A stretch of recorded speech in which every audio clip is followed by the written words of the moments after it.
invite viewers to today's edition of Animal World Our Co-Inhabitants, featuring an interview with vegan child and family advocate, parenting advisor, filmmaker, and author Amy Hatkoff from the United States, who has written The Inner World of Farm Animals, Their Amazing Social, Emotional, and Intellectual Capacities, an insightful work that gives a voice to these gentle beings.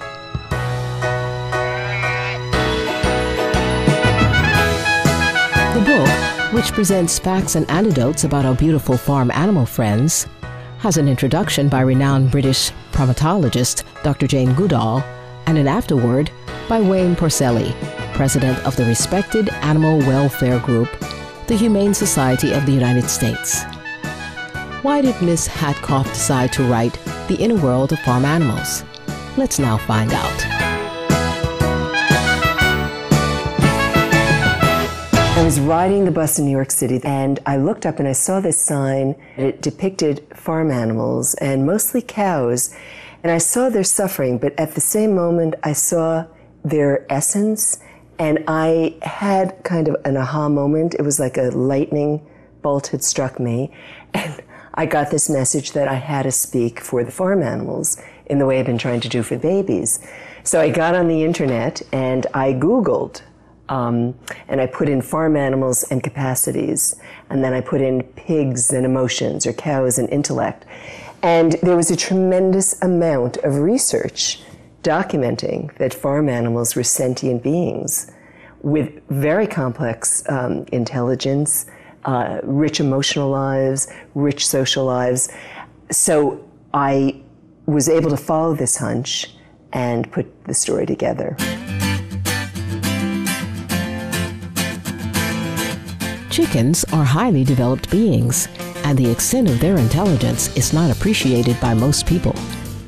Here is some amazing information that Ms. Hatkoff discovered about our poultry friends doing her research.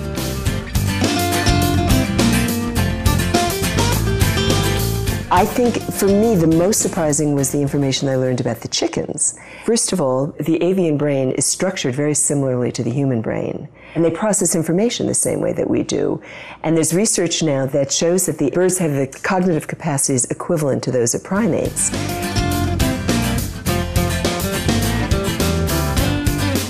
As newborns, we are largely helpless and take much time to learn and familiarize ourselves with the world around us. By contrast, chicks are cognitively developed in many areas from day one.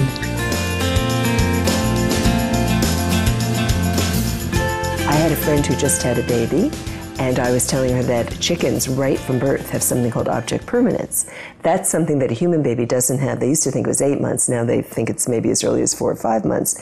But that means when something's out of sight, you can't hold it in mind that that exists. Baby chicks know that from the moment they're born, and we used to joke, well, maybe one day Emma will be as smart as a chicken. But other amazing facts about chickens, they can learn from watching a video, for example. They showed baby chicks pictures of hens given 2 bowls and eating only from the red bowl, not the yellow bowl. And then the chicks would go off and eat only from the red bowl, not the yellow bowl. They can count. Italian research has shown that they can use geometric principles. So much the premise of the book is that they are closer than we think.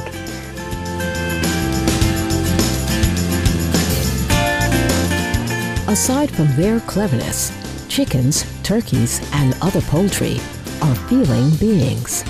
And we are able to understand their emotions if we take time to get to know them.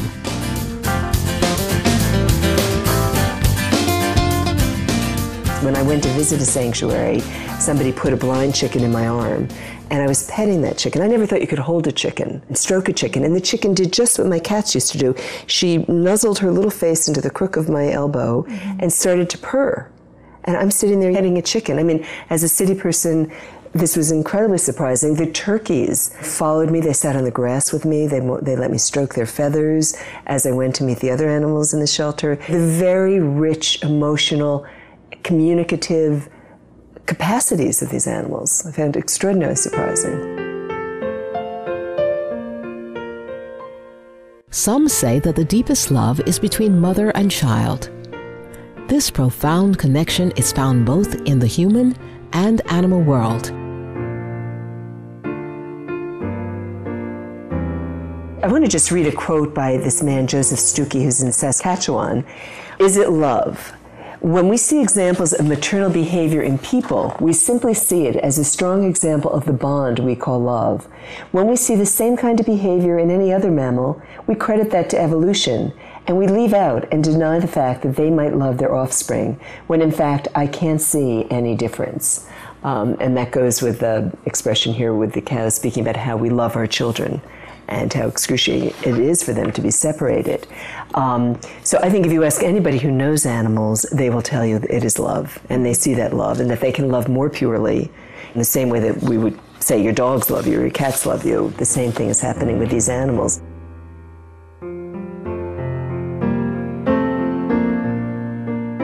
When we return, we'll resume our interview with Amy Hatkoff, author of The Inner World of Farm Animals, Their Amazing Social, Emotional, and Intellectual Capacities. Please stay tuned to Supreme Master Television.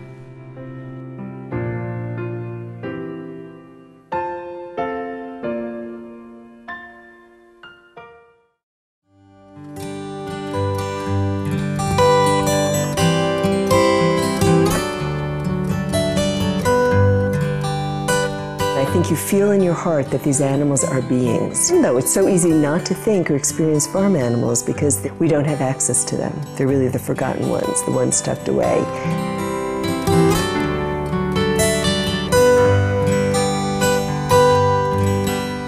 Welcome back to Animal World, Our Co-Inhabitants, as we continue our engaging talk with Amy Hatkoff, the vegan author of The Inner World of Farm Animals. Informed by her work as an advocate for children and families, a parenting advisor, and a filmmaker, Ms. Hatkoff's book reveals a deep knowledge of farm animals and includes touching stories and beautiful photographs that connect readers with the animals and their peaceful nature.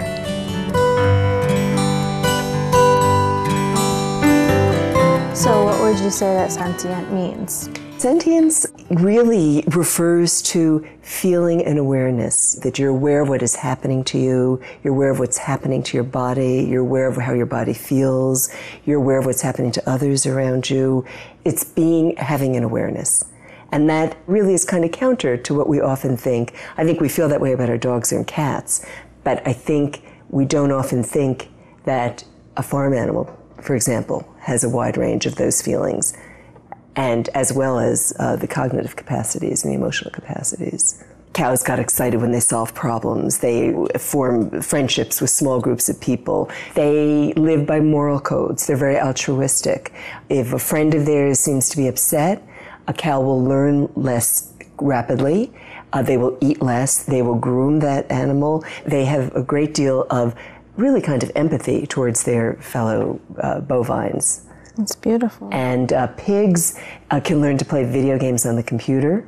When I think movies such as Babe and others have given us an awareness that pigs have an intelligence, they are incredibly sensitive. They've mourned themselves to death at the loss of a friend. They don't like to be alone. They're frightened when they're not with their group. Sheep, an amazing thing about sheep, when they're separated from their flock, they have great anxiety. But if you show them a photograph of a familiar sheep or a familiar breed of sheep, all their stress signs will go down. And even squid. That struck me when I learned that squid have personality. I thought that was extraordinary. But, they've got fear, depression, anxiety, joy, boredom. They really can suffer terribly if they don't have stimulation. What is your vision or hope for the future? What can we do individually to stop the plight of farm animals? Go and meet the animals. I think if we want to change the way we treat animals, that's one of the quickest ways. I think everybody should visit the sanctuaries. I think it's really great to start speaking to children or for school classes to go to a sanctuary.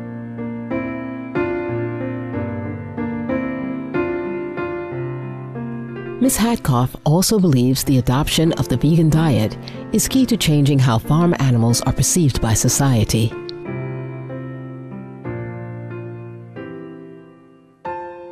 I think we just have to wake up, and there are so many alternatives that are being offered to us. People wanted to stop eating animals. Tremendously wonderful publications about being a vegan and how to do it and what are the health benefits of that. So I think it's all of us stepping up to the plate and being as conscious Earth citizens. Hatkoff has these wise parting words for us about how humanity can create a wonderful future relationship with farm animals.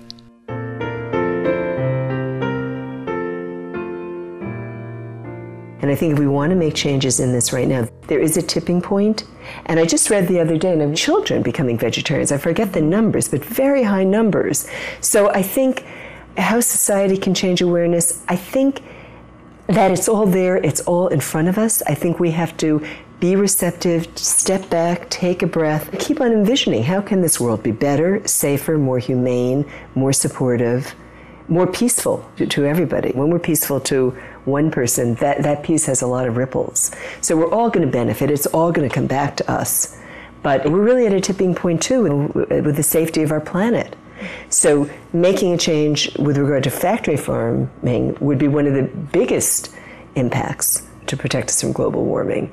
And again, there's so much information out there now and sites people can go to really get as informed, find out how they can advocate, how they can champion for these changes. Amy Hatkoff, we salute you for opening the eyes of so many people to the sweet nature of farm animals. May your work continue to bring much-needed public awareness that these animals are sensitive, sentient beings who are full of love, and that the vegan diet is a splendid way to show our care for them. For more details on Amy Hatkoff, please visit www.amyhatkoff.com. The Inner World of Farm Animals is available at www.amazon.com. Thank you for joining us today on Animal World, Our Co-Inhabitants.